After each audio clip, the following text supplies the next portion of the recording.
എല്ലാവർക്കും നമസ്കാരം. PK ലേണിംഗ്സിന്റെ SCRT സീരീസിലേക്ക് എല്ലാവർക്കും ഒരിക്കൽ കൂടി സ്വാഗതം. 5ാം ക്ലാസ് മുതൽ 10ാം ക്ലാസ് വരെയുള്ള SCRT പാഠപുസ്തകങ്ങളിൽ നിന്ന് ഇന്ത്യ ചരിത്രവുമായി ബന്ധപ്പെട്ട വസ്തുതകളെയാണ് ഈ ഒരു സെഷനിലൂടെ നമ്മൾ പഠിക്കാനായിട്ട് പോകുന്നത്. ഏകദേശം നമ്മൾ 8 ക്ലാസ്സുകൾ കംപ്ലീറ്റ് ചെയ്തു. അതിനുശേഷം വരുന്ന 9ാമത്തെ ക്ലാസ് ആണ് നമ്മൾ ഇനി പഠിക്കാനായിട്ട് പോകുന്നത്. എന്താണ് അവസാനത്തെ ക്ലാസ്സിൽ നമ്മൾ പരിചയപ്പെട്ടത്? നോക്കൂ, നമ്മൾ അവസാനത്തെ ക്ലാസ്സിൽ 1929 കോൺഗ്രസിന്റെ ലാഹോർ സമ്മേളനം, ജവഹർലാൽ നെഹ്റു അധ്യക്ഷനായ കോൺഗ്രസിന്റെ ലാഹോർ സമ്മേളനത്തെ കുറിച്ച് വളരെ വിശദമായി മനസ്സിലാക്കി. ആ ലാഹോർ സമ്മേളനത്തിൽ കോൺഗ്രസ് എന്തെല്ലാമാണ് തീരുമാനങ്ങൾ എടുത്തതെന്നും ആ തീരുമാനങ്ങൾ പിന്നീടുണ്ടായ സംഭവ വികാസങ്ങളെ എപ്രകാരമാണ് സ്വാധീനിച്ചത് എന്നുമുള്ള കാര്യങ്ങളാണ് നമ്മൾ ഇനി മനസ്സിലാക്കാനായിട്ട് പോകുന്നത്. നോക്കൂ, സൈമൺ കമ്മീഷനെതിരെ ഇന്ത്യയിൽ വളരെയധികം ശക്തമായ പ്രക്ഷോഭങ്ങൾ ഇന്ത്യൻ നാഷണൽ കോൺഗ്രസിന്റെ ഭാഗത്ത് നിന്നുണ്ടായി എന്ന് നമ്മൾ വളരെ കൃത്യമായി മനസ്സിലാക്കി. അപ്പോൾ ഈ സൈമൺ കമ്മീഷനെതിരായിട്ടുള്ള പ്രക്ഷോഭങ്ങളുടെ നടുവിൽ നിന്നുകൊണ്ടാണ് 1929 ലാഹോർ സമ്മേളനം നടക്കുന്നത്. ജവഹർലാൽ നെഹ്റു ആയിരുന്നു ഈ ലാഹോർ സമ്മേളനത്തിന്റെ അധ്യക്ഷനെന്ന് നമുക്ക് മനസ്സിലാക്കാനായിട്ട് സാധിച്ചു. അപ്പോൾ ആ ലാഹോർ സമ്മേളനത്തിലെടുത്ത തീരുമാനങ്ങളിൽ ഒരു പ്രധാനപ്പെട്ട ഒരു തീരുമാനം നമ്മൾ കഴിഞ്ഞ ക്ലാസ്സിൽ പറഞ്ഞു പോയിരുന്നു. ആ തീരുമാനത്തിന്റെ അടിസ്ഥാനത്തിലാണ് ഇന്നത്തെ ക്ലാസ് നമ്മൾ മുൻപോട്ട് കൊണ്ടുപോകാനായിട്ട് ഉദ്ദേശിക്കുന്നത്. എന്തായിരുന്നു ആ തീരുമാനം? ഒരു സിവിൽ നിയമലംഘന പ്രസ്ഥാനം ആരംഭിക്കാൻ തീരുമാനിച്ചു ലാഹോർ സമ്മേളനത്തിൽ. നോക്കൂ, അത് വളരെയധികം പ്രധാനപ്പെട്ടതാണ്. ഒരു സിവിൽ നിയമലംഘന പ്രസ്ഥാനം തുടങ്ങുവാനായിട്ട് ഒരു സമ്മേളനം തീരുമാനിക്കുകയാണ്. ആ നിയമലംഘന പ്രസ്ഥാനത്തിന്റെ ചുമതലക്കാരനായിട്ട് മഹാത്മാഗാന്ധി അവരോധിക്കപ്പെടുകയും ആ സിവിൽ നിയമലംഘന പ്രസ്ഥാനം പിന്നീട് ഇന്ത്യ ചരിത്രത്തിൽ എപ്രകാരമാണ് ബ്രിട്ടീഷുകാർക്കെതിരായിട്ട് പ്രവർത്തിച്ചത് എന്നുള്ളതാണ് ഇന്നത്തെ ക്ലാസ്സിൽ നമ്മൾ മനസ്സിലാക്കാനായിട്ട് പോകുന്നത്. ശരി, ക്ലാസ്സിലേക്ക് വരൂ. നോക്കൂ, പാഠപുസ്തകത്തിൽ ഈ ഒരു സംഭവ വികാസങ്ങളെ ദണ്ഡിയിലെ കടലിരമ്പം എന്നുള്ള പേരിലാണ് നൽകിയിരിക്കുന്നത്. ഞാനത് വായിക്കാം. ലാഹോർ സമ്മേളന തീരുമാനപ്രകാരം പൂർണ്ണ സ്വാതന്ത്ര്യം നേടിയെടുക്കുക എന്ന ലക്ഷ്യത്തോടെ ഒരു ബഹുജന സമരം തുടങ്ങുവാൻ ഗാന്ധിജിയെ ചുമതലപ്പെടുത്തി. നോക്കൂ, അതല്ലേ നമ്മൾ മുൻപേ പറഞ്ഞത്, ഒരു പൂർണ്ണ സ്വാതന്ത്ര്യം, അതായത് പൂർണ്ണ സ്വരാജ് നേടിയെടുക്കുന്നതിന് വേണ്ടിയിട്ട് ഒരു ബഹുജന സമരം തുടങ്ങാൻ ഗാന്ധിജിയെ ചുമതലപ്പെടുത്തുകയാണ്. എന്ത്? 1929 നടന്ന ലാഹോറിലെ കോൺഗ്രസ് സെഷൻ. നോക്കൂ, സമരം ആരംഭിക്കുന്നതിന് മുന്നോടിയായി ഗാന്ധിജി അന്നത്തെ വൈസ്രോയി ആയിരുന്ന ഇർവിൻ പ്രഭുവിന് ഒരു കത്ത് നൽകി. അപ്പൊ 2 ഫാക്റ്റുകൾ ഇതിൽ നിന്ന് നമുക്ക് മനസ്സിലാക്കാൻ സാധിക്കുന്നു. ഒന്ന്, ഗാന്ധി ഇർവിൻ പ്രഭുവിന് ഒരു കത്ത് നൽകുന്നു. മറ്റൊന്ന് എന്താണ്? ആ സമയത്തെ ഇന്ത്യയുടെ വൈസ്രോയി ആരായിരുന്നു? ലോർഡ് ഇർവിൻ ആയിരുന്നു, അല്ലെങ്കിൽ ഇർവിൻ പ്രഭു ആയിരുന്നു. അപ്പോൾ ആ അന്നത്തെ വൈസ്രോയി ആയിരുന്ന ഇർവിൻ പ്രഭുവിന് മഹാത്മാഗാന്ധി ഒരു കത്ത് നൽകുകയാണ്. എന്തായിരുന്നു ആ കത്തിലെ ഉള്ളടക്കമെന്ന് പറയുന്നത്?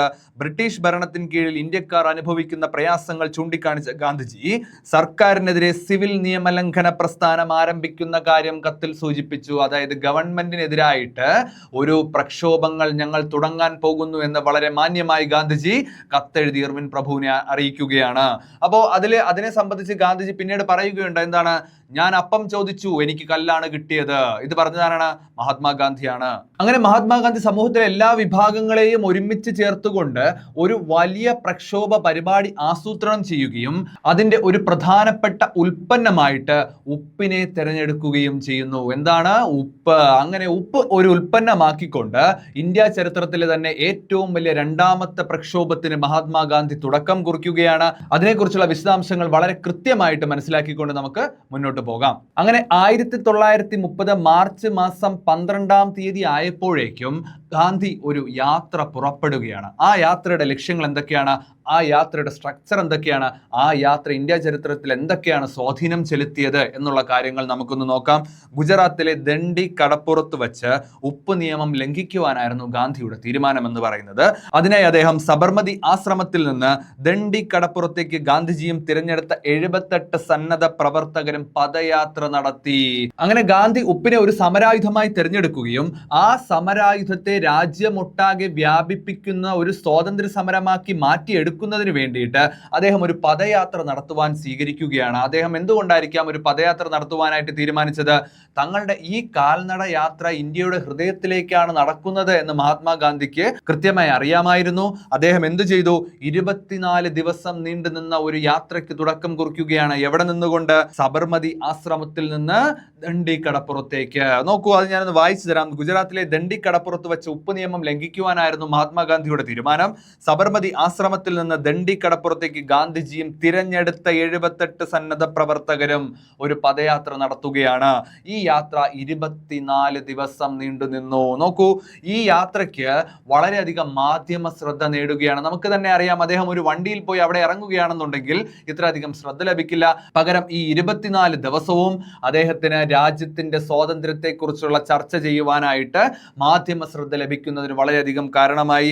അത് റിപ്പോർട്ട് ചെയ്യുന്നതിന് വേണ്ടി വളരെയധികം വിദേശ പത്രപ്രവർത്തകരും എത്തിയിട്ടുണ്ടായിരുന്നു. അത് സ്വാഭാവികമായിട്ടും വിദേശ മാധ്യമങ്ങളിൽ ഇന്ത്യയുടെ സ്വാതന്ത്ര്യ സമരത്തെക്കുറിച്ചുള്ള ചർച്ച രൂപീകരിക്കുന്നതിന് കാരണമാവുകയും ചെയ്തു. ഓക്കെ, അങ്ങനെ വഴിയരികിലൊക്കെ ഗാന്ധി എന്താണ് വെറുതെ പൊയ്ക്കൊണ്ടിരിക്കുകയല്ലായിരുന്നു ചെയ്തത്. പകരം വഴിയിൽ തടിച്ചുകൂടിയിരിക്കുന്ന ആൾക്കാരോട് അദ്ദേഹം തന്റെ സന്ദേശങ്ങൾ പ്രചരിപ്പിക്കുവാനായിട്ട് ശ്രമിച്ചു. എന്തൊക്കെയാണത്? ശുചിത്വബോധം, ഖാദി ധരിക്കേണ്ടതിന്റെ ആവശ്യകത, സാമുദായിക സൗഹാർദ്ദം എന്നിവയെക്കുറിച്ചൊക്കെ മഹാത്മാഗാന്ധി അവരോട് സംവദിച്ചു. അപ്പൊ ഇതൊരു യാത്ര മാത്രമായിരുന്നില്ല, പകരം വലിയൊരു ലക്ഷ്യമായിരുന്നു. എന്ത്? സബർമതി ആശ്രമത്തിൽ നിന്ന് ദണ്ഡി കടപ്പുറത്തേക്ക് എത്തുക മാത്രമല്ലായിരുന്നു അദ്ദേഹത്തിന്റെ ലക്ഷ്യം, പകരം സഞ്ചരിച്ച യാത്രയിലുടനീളം മനുഷ്യരുമായി സംവദിച്ചുകൊണ്ടാണ് മഹാത്മാഗാന്ധി പോയിരുന്നത്. അങ്ങനെ 1930 ഏപ്രിൽ മാസം 6-ാം തീയതി ആയപ്പോഴേക്കും, ആ ഡേറ്റ് ഓർത്തു വയ്ക്കുക, 1930 ഏപ്രിൽ മാസം 6-ാം തീയതി ദണ്ഡിക്കടപ്പുറത്ത് വെച്ച് മഹാത്മാഗാന്ധി ഉപ്പ് നിയമം ലംഘിച്ചുകൊണ്ട് നിയമലംഘന പ്രസ്ഥാനത്തിന് തുടക്കം കുറിച്ചു. വളരെ കൃത്യമാണ്. 1930 ഏപ്രിൽ മാസം 6-ാം തീയതി ആയപ്പോഴേക്കും ദണ്ഡിക്കടപ്പുറത്ത് വെച്ച് ഉപ്പ് നിർമ്മിച്ച മഹാത്മാഗാന്ധി നിയമലംഘന സമരത്തിന് തുടക്കം കുറിച്ചു. ക്ലിയർ അല്ലേ? അങ്ങനെ 1930 മാർച്ച് മാസം 12-ാം തീയതി ആരംഭിച്ച യാത്ര അതേ വർഷം തന്നെ ഏപ്രിൽ മാസം 6-ാം തീയതി ആയപ്പോഴേക്കും എന്ത് ചെയ്യുന്നു? ഒരു വലിയ പ്രക്ഷോഭത്തിന് തുടക്കം കുറിക്കുകയും രാജ്യ ചരിത്രത്തിൽ തന്നെ അതെന്താണ്, ഒരു നിയമലംഘന പ്രസ്ഥാനങ്ങൾക്ക് തുടക്കം കുറിക്കുകയും ചെയ്യുകയാണ്. അപ്പോൾ എന്തുകൊണ്ട്, നമുക്കൊരു സ്വാഭാവികമായിട്ടൊരു ചോദ്യം നമ്മുടെ മുന്നിൽ ഉണ്ടാകാം. മഹാത്മാഗാന്ധി എന്തുകൊണ്ടായിരിക്കാം അദ്ദേഹം ഉപ്പ് തന്നെ തന്റെ സമരായുധമായിട്ട് തെരഞ്ഞെടുത്തത് എന്നുള്ള ചോദ്യം നമുക്ക് എല്ലാവർക്കും സ്വാഭാവികമായിട്ടുണ്ടാകാം. അദ്ദേഹം തന്റെ ജീവിതത്തിൽ നിത്യോപയോഗ സാധനങ്ങളിൽ നിന്ന് ഉപ്പിന്റെ ഉപയോഗം വളരെയധികം കുറച്ചിരുന്നു, അല്ലെങ്കിൽ അദ്ദേഹം ഉപ്പ് ഉപയോഗിച്ചിരുന്നില്ല എന്ന് തന്നെ പറയാം. പക്ഷെ അദ്ദേഹം ഉപയോഗിക്കാത്ത ഒരു വസ്തുവിനെ തന്നെ അദ്ദേഹം രാജ്യത്തിന്റെ ഒരു വലിയ സമരത്തിന്റെ ഉൽപ്പന്നമായി തിരഞ്ഞെടുക്കുകയാണ്. എന്തുകൊണ്ടാണ് ഉപ്പ് അദ്ദേഹം സ്വാതന്ത്ര്യ സമരത്തിന്റെ ഒരു ആയുധമായി തിരഞ്ഞെടുത്തത് എന്നുള്ള കാര്യത്തെ കുറിച്ച് നമുക്കൊന്ന് പരിശോധിച്ച് നോക്കാം. നോക്കൂ, എന്തുകൊണ്ടായിരിക്കാം അദ്ദേഹം ഉപ്പ് തന്നെ സ്വാതന്ത്ര്യ സമരത്തിലേക്ക് തിരഞ്ഞെടുത്തത് എന്ന് നമുക്ക് പരിശോധിച്ച് നോക്കാം. ഉപ്പ് നിർമ്മാണം സർക്കാരിന്റെ കുത്തകയായിരുന്നു. സ്വകാര്യ വ്യക്തികൾ ഉപ്പ് നിർമ്മിക്കുന്നത് കുറ്റകരമായി കണക്കാക്കുകയും അവർക്ക് ശിക്ഷ നൽകുകയും ചെയ്യുന്നു. അതായത് പ്രകൃതിദത്ത ലഭിക്കുന്ന ഉപ്പ് സാധാരണക്കാർക്ക് ഉപയോഗിക്കുവാനുള്ള അനുവാദമില്ലായിരുന്നു. പകരം ആർക്കായിരുന്നു? ഉപ്പ് നിർമ്മാണം സർക്കാരിന്റെ കുത്തകയായിരുന്നു. സ്വകാര്യ വ്യക്തികൾ ഉപ്പ് നിർമ്മിക്കുന്നത് കുറ്റകരമായി കണക്കാക്കുകയും അവർക്ക് ശിക്ഷ നൽകുകയും ചെയ്തിരുന്നു. കൂടാതെ ഉഷ്ണമേഖലാ കാലാവസ്ഥയുള്ള ഇന്ത്യയിലെ ജനങ്ങൾക്കും വളർത്തുമൃഗങ്ങൾക്കും ഒരുപോലെ അത്യന്താപേക്ഷിതമായ ഒന്നായിരുന്നു ഉപ്പ്. നമുക്ക് വളരെ കൃത്യമായിട്ട് അറിയാവുന്നതാണ്. നമ്മൾ ഉഷ്ണമേഖലാ രാജ്യമായിട്ടുള്ള നമുക്ക് ഉപ്പില്ലാണ്ട് ജീവിക്കുക അസാധ്യമായിട്ടുള്ള ഒരു കാര്യമാണ്. ഓക്കെ, അപ്പോൾ അതിനെന്ത് ചെയ്യുന്നു? ഗവൺമെന്റ് അനാവശ്യമായിട്ടുള്ള നികുതി ചുമത്തുന്നു. കാർഷിക ആവശ്യങ്ങൾക്ക് ഉപയോഗിച്ചിരുന്ന ഉപ്പിന് മേലുള്ള സർക്കാരിന്റെ കുത്തകയെ ഗാന്ധിജി നിന്ദ്യമായ കുത്തക എന്നാണ് വിശേഷിപ്പിച്ചത്. ഈ നിയമം നിശ്ചയമായും ലംഘിക്കുക എന്നുള്ളതായിരുന്നു ഗാന്ധിയുടെ തീരുമാനം എന്ന് പറയുന്നത്. ക്ലിയർ അല്ലേ? സിവിൽ നിയമലംഘനം എന്നൊരു ആശയം മഹാത്മാഗാന്ധിക്ക് എവിടെ നിന്നാണ് ലഭിക്കുന്നത്? അത് നമുക്ക് വളരെ കൃത്യമായിട്ട് അറിയാം. ഹെൻറി ഡേവിഡ് തോറയുടെ സിവിൽ ഡിസ്ഒബീഡിയൻസ് എന്ന് പറയുന്ന ഒരു ലേഖനത്തിൽ നിന്നാണ് മഹാത്മാഗാന്ധിക്ക് ഒരു സിവിൽ നിയമലംഘന പ്രസ്ഥാനം തുടങ്ങുവാനുള്ള ഒരു ആശയം ലഭിക്കുന്നത്. അപ്പൊ ഈ ഒരു ദണ്ഡിയാത്രയെ ചായക്കൊപ്പയിലെ കൊടുങ്കാറ്റ് എന്ന് വിശേഷിപ്പിച്ചത് ആരാണ്? അത് വേറെ ആരുമല്ല, ഇർവിൻ പ്രഭുവാണ്. അപ്പൊ അതൊന്ന് ഓർത്ത് വെച്ചിരിക്കുക. എന്താണ് ദണ്ഡിയാത്രയെ ചായക്കൊപ്പയിലെ കൊടുങ്കാറ്റ് എന്ന് വിശേഷിപ്പിച്ചത്? ഇർവിൻ പ്രഭുവാണ്. ഓക്കെ, ഗുജറാത്തിലെ ധരാസനയിൽ ഒരു ഉപ്പ് സത്യാഗ്രഹവുമായി ബന്ധപ്പെട്ട ഒരു പോരാട്ടം നടക്കുകയാണ്. ഞാൻ അതൊന്ന് പറഞ്ഞുതരാം. നോക്കൂ, 1930 മെയ് മാസം 21 ആയപ്പോഴേക്കും 2000-ലധികം വരുന്ന സമരക്കാർ സരോജിനി നായിഡു, ഇമാം സാഹബ് എന്നിവരുടെ നേതൃത്വത്തിൽ ഗുജറാത്തിലെ ധരാസന ഉപ്പ് നിർമ്മാണ കേന്ദ്രത്തിലേക്ക് ഒരു മാർച്ച് നടത്തുകയാണ്. നോക്കൂ, പോലീസ് സമരക്കാരെ എന്ത് ചെയ്യുന്നു? വളരെയധികം ക്രൂരമായി ആക്രമിക്കുന്നു. ലാത്തികൾ ഉപയോഗിച്ച് ക്രൂരമായി മർദ്ദിക്കുകയും ഈ മർദ്ദനത്തിൽ 320 പേർക്ക് പരിക്കേൽക്കുകയും 2 പേർ ക്രൂരമായി കൊല്ലപ്പെടുകയും ചെയ്യുന്നു. അമേരിക്കൻ പത്രപ്രവർത്തകനായിട്ടുള്ള വെബ് മില്ലർ ഈ സംഭവത്തിന് ദൃക്സാക്ഷിയാവുകയും അദ്ദേഹം തന്റെ റിപ്പോർട്ടിൽ ധരാസനയിലേത് പോലുള്ള ഒരു സംഭവം താൻ ഇതിനു മുൻപ് കണ്ടിട്ടില്ല എന്ന് രേഖപ്പെടുത്തുകയും ചെയ്യുന്നു. ഇത് ടെക്സ്റ്റ് ബുക്കിൽ വളരെ കൃത്യമായി നൽകിയിരിക്കുന്ന ഒരു പോയിന്റ് ആണ്. ടെക്സ്റ്റ് ബുക്കിൽ ഇതൊരു ബോക്സ് ആയിട്ട് നൽകിയിരിക്കുകയാണ്. ഞാനത് ഒന്ന് വായിച്ചു തരാം. വളരെ കൃത്യമായി അതിന്റെ കാര്യങ്ങൾ മനസ്സിലാക്കി വച്ചിരിക്കുക. ഓക്കെ, നോക്കൂ. 1930 മെയ് മാസം 21-ന് 2000-ലധികം പേർ അടങ്ങിയ ഒരു സംഘം സമരക്കാർ ഗുജറാത്തിലെ ധരാസന ഉപ്പ് നിർമ്മാണ കേന്ദ്രത്തിലേക്ക് എത്തുകയും അവർ അടുത്തെത്തിയതോടെ പോലീസ് സേന പാഞ്ഞെടുത്ത് ഇരുമ്പ് കഷ്ണങ്ങൾ ഘടിപ്പിച്ച ലാത്തികൾ ഉപയോഗിച്ച് സമരക്കാർ നിലത്ത് വീഴുന്നത് വരെ മർദ്ദിച്ചു. പരിക്കേറ്റവരെ സഹസമരക്കാർ എടുത്തുകൊണ്ട് പോകുമ്പോഴേക്കും പുതിയ സംഘം മുന്നോട്ട് വന്നു. പോലീസ് അവരെയും തല്ലിച്ചതച്ചു. അവരെ മാറ്റുമ്പോൾ അടുത്ത സംഘം മുന്നോട്ട് വന്നു. അത് തുടർന്നുകൊണ്ടേയിരുന്നു. അവസാനം 11 മണിക്ക് താപനില 46.67 ഡിഗ്രി സെൽഷ്യസിൽ എത്തി നിൽക്കുമ്പോൾ പരിക്കേറ്റവർ 320, മരിച്ചവർ 2 അമേരിക്കൻ പത്രപ്രവർത്തകനും സമരത്തിന് ദൃക്സാക്ഷിയുമായിരുന്ന വെബ് മില്ലർ ഇങ്ങനെ രേഖപ്പെടുത്തി. എന്താണ്? 18 വർഷം 20 രാജ്യങ്ങളിൽ പത്രപ്രവർത്തനം നടത്തിയിട്ടുള്ള ഞാൻ ധാരാളം ജനകീയ പ്രക്ഷോഭങ്ങളും ലഹളകളും തെരുവ് യുദ്ധങ്ങളും കലാപങ്ങളും കണ്ടിട്ടുണ്ട്.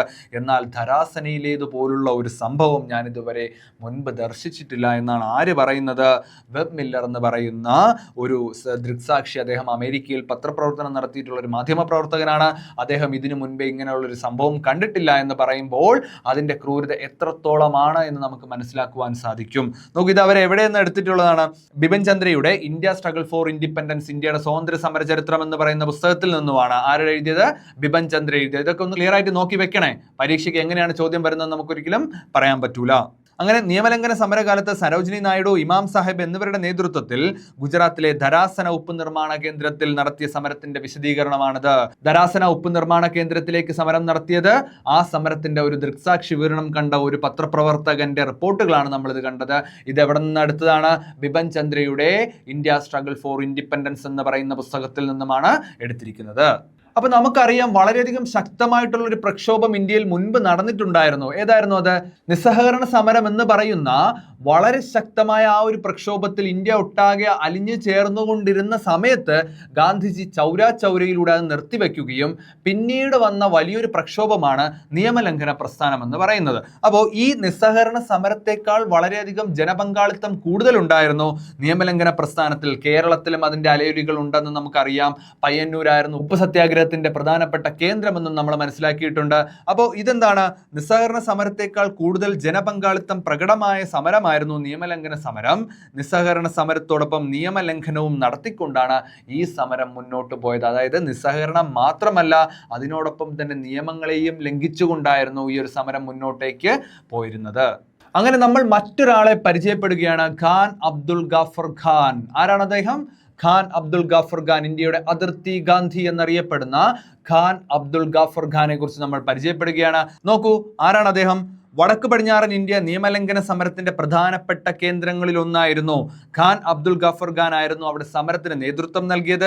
അതിർത്തി ഗാന്ധി എന്നറിയപ്പെട്ടിരുന്ന, വളരെയധികം പ്രധാനപ്പെട്ടതാണ്, അതിർത്തി ഗാന്ധി എന്നറിയപ്പെട്ടിരുന്ന ഖാൻ അബ്ദുൽ ഗാഫർ ഖാന്റെ കീഴിൽ ഖുദായി ഖിദ് മത്ഗർ എന്ന് പറയുന്ന ഒരു സന്നദ്ധ സേന അവിടെ പ്രവർത്തിച്ചിരുന്നു. ആ പേര് ഓർത്തു വെച്ചിരിക്കുക. ഖുദായി ഖിദ് മത്ഗർ എന്ന് പറയുന്ന സംഘടന, അല്ലെങ്കിൽ ദൈവസേവകർ, ദൈവത്തിന്റെ സേവകർ, സെർവൻസ് ഓഫ് ഗോഡ് എന്ന് പറയുന്ന ഒരു സംഘടന രൂപീകരിച്ചത് ആരാണെന്ന് ചോദിച്ചാൽ വളരെ കൃത്യമായി പറയുക, ഖാൻ അബ്ദുൽ ഗാഫർ ഖാൻ. അദ്ദേഹം എവിടെയായിരുന്നു?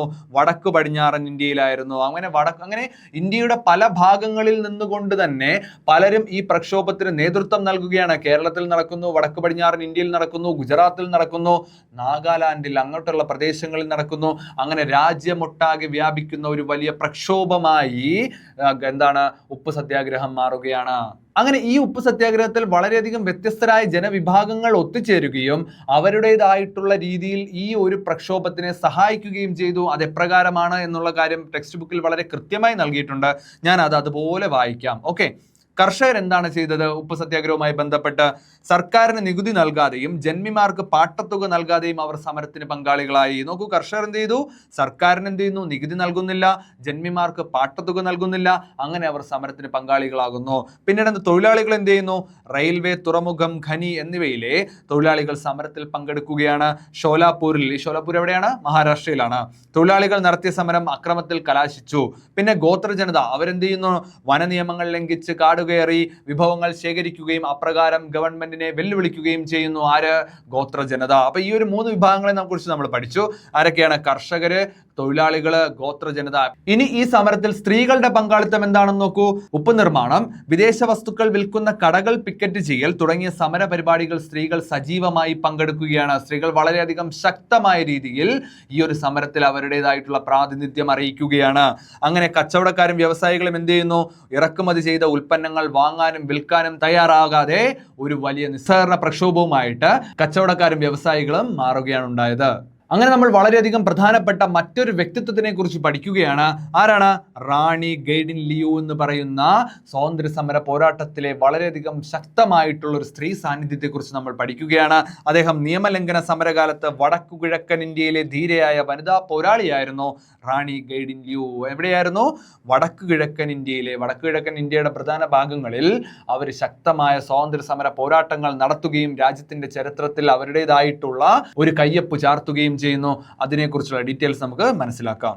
നിയമലംഘന സമരകാലത്ത് റാണി ഗൈഡിൻ ലിയു അറസ്റ്റിലാവുകയും അവരുടെ യൗവനകാലം മുഴുവൻ ജയിലിൽ കഴിയേണ്ടി വരികയും ചെയ്യുകയാണ്. നോക്കൂ, ജയിലിൽ അവരെ സന്ദർശിച്ച ജവഹർലാൽ നെഹ്റു ഇങ്ങനെ എഴുതുകയാണ്: ഇന്ത്യ അവരെ ഓർമ്മിക്കുകയും ആദരിക്കുകയും ചെയ്യുന്ന ഒരു ദിനം വരും. കൃത്യമല്ലേ? നോക്കൂ, സ്വാതന്ത്ര്യം കിട്ടിയതിന് ശേഷം എത്രയോ വർഷത്തിന് ശേഷമാണ് നമ്മൾ ഇവിടെ ഇരുന്നു കൊണ്ട് ആ ഒരു ധീര വനിതയെ ഓർക്കുന്നത്.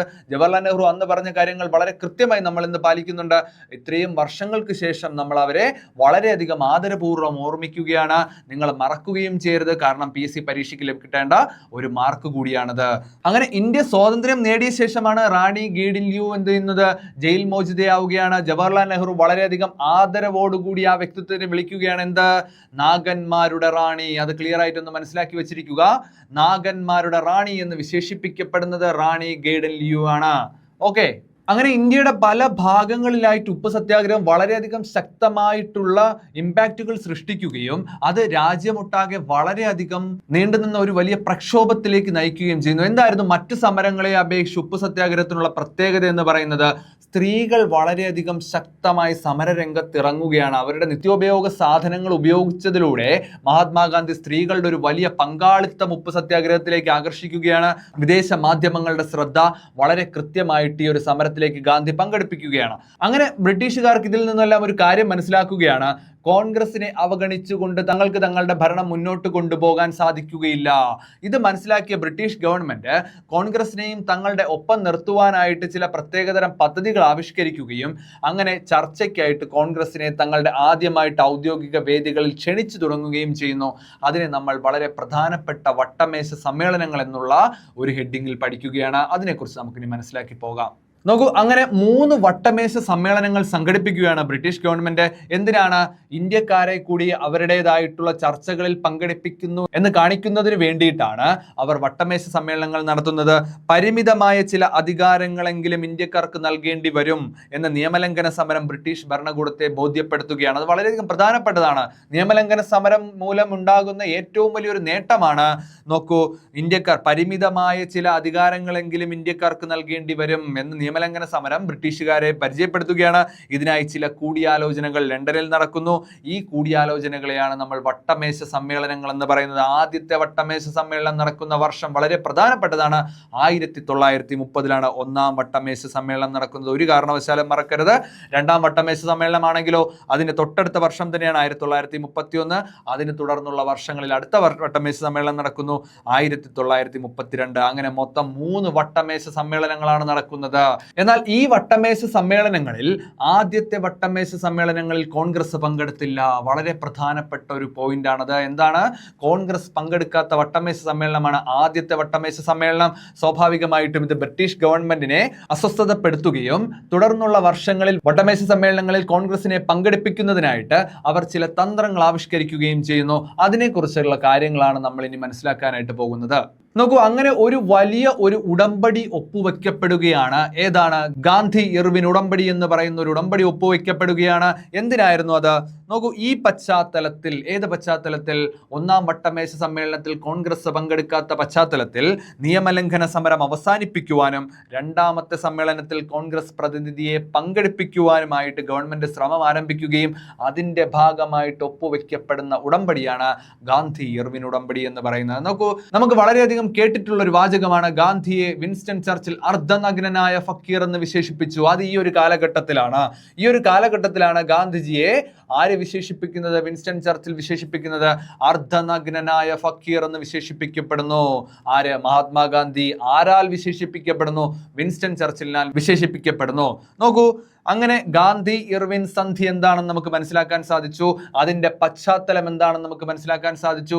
അപ്രകാരം വരുന്ന ഇനി തുടർന്ന്, അപ്പൊ ആദ്യത്തെ വട്ടമേശ സമ്മേളനം ഓൾറെഡി കഴിഞ്ഞു, അതിൽ കോൺഗ്രസ് പങ്കെടുത്തില്ല. രണ്ടാമത്തെ വട്ടമേശ സമ്മേളനത്തിലേക്ക് വരികയാണ്. അതിൽ ആര് പങ്കെടുക്കുന്നു? മഹാത്മാഗാന്ധി പങ്കെടുക്കുകയാണ്. മഹാത്മാഗാന്ധി പങ്കെടുത്ത ഒരേ ഒരു വട്ടമേശ സമ്മേളനം ഏതാണെന്ന് ചോദിച്ചാൽ വളരെ കൃത്യമായി പറയുക, രണ്ടാമത്തെ വട്ടമേശ സമ്മേളനമാണത്. അപ്പൊ ഈ വട്ടമേശ സമ്മേളനങ്ങൾ നടക്കുമ്പോൾ ഇന്ത്യയിലെ വൈസ്രോയി ആയിരുന്നു ആര്? ഇർവിൻ പ്രഭു എന്ന് പറയുന്നത്. അപ്പോൾ ഇങ്ങനെ 1931 മാർച്ച് മാസം 5-ാം തീയതി ഒപ്പുവെച്ച ഗാന്ധി ഇർവിൻ ഉടമ്പടി പ്രകാരം എന്തൊക്കെ സംഭവിച്ചു എന്ന് നോക്കൂ. നിയമലംഘന സമരം നിർത്തിവെക്കപ്പെട്ടു. ഇന്ത്യ ഒട്ടാകെ പടർന്നു പിടിച്ച ആ പ്രക്ഷോഭത്തിന്റെ തീ അവിടെ എന്ത് ചെയ്യുന്നു? തണുക്കപ്പെടുകയാണ്. നിയമലംഘന സമരം നിർത്തിവെച്ചു. ഗാന്ധിജി രണ്ടാമത്തെ വട്ടമേശ സമ്മേളനത്തിൽ പങ്കെടുത്തു. എന്നാൽ വട്ടമേശ സമ്മേളനം നിഷ്ഫലമായി അവസാനിക്കുകയും മൂന്നാമത്തെ വട്ടമേശ സമ്മേളനം സ്വാഭാവികമായിട്ടും കോൺഗ്രസ് ബഹിഷ്കരിച്ചു. അപ്പൊ ഇതിൽ നിന്നൊരു കാര്യം മനസ്സിലാക്കി വെക്കുക, കോൺഗ്രസ് ഒരേ ഒരു വട്ടമേശ സമ്മേളനത്തിൽ മാത്രമേ പങ്കെടുത്തിട്ടുള്ളൂ. ഏതാണ്? 1931 നടന്ന രണ്ടാം വട്ടമേശ സമ്മേളനത്തിൽ മാത്രമാണ് ഇന്ത്യൻ നാഷണൽ കോൺഗ്രസ് പങ്കെടുക്കുകയും ആദ്യത്തെ സമ്മേളനത്തിൽ പങ്കെടുക്കാത്തത് കാരണം എന്ത് സംഭവിക്കുകയുണ്ടായി? ഗാന്ധി ഇർവിൻ പാക്ട് ഉണ്ടാവുകയും ഇതിൽ നിന്നെല്ലാം പരാജയപ്പെട്ടതിന്റെ ഭാഗമായിട്ട് മൂന്നാമത്തെ വട്ടമേശ സമ്മേളനത്തിൽ ഇന്ത്യൻ നാഷണൽ കോൺഗ്രസിന്റെ ഭാഗത്ത് നിന്ന് ആരും പങ്കെടുക്കുകയുണ്ടായില്ല. അങ്ങനെ മൊത്തം 3 വട്ടമേശ സമ്മേളനങ്ങൾ നടക്കുകയും ഈ വട്ടമേശ സമ്മേളനങ്ങൾക്കിടെ തീരുമാനങ്ങളൊന്നും തന്നെ ഇന്ത്യക്ക് അനുകൂലമാകാതെ വരികയും ചെയ്യുന്ന ഒരു കാലഘട്ടമാണ് നമ്മുടെ മുൻപിൽ ഉണ്ടായിരുന്നത്. ഈ 3 വട്ടമേശ സമ്മേളനങ്ങളിലും പങ്കെടുത്ത ഒരു വ്യക്തി നമുക്കുണ്ട്. ആരായിരുന്നു ആ നേതാവ്? ഡോക്ടർ BR അംബേദ്കർ എന്ന് പറയുന്ന മഹാനായിട്ടുള്ള മനുഷ്യൻ 3 വട്ടമേശ സമ്മേളനങ്ങളിൽ പങ്കെടുക്കുകയും ഇന്ത്യയുടെ യഥാർത്ഥ അവസ്ഥ ബ്രിട്ടീഷുകാരെ ബോധ്യപ്പെടുത്തുവാൻ ശ്രമിക്കുകയും ചെയ്യുന്നു.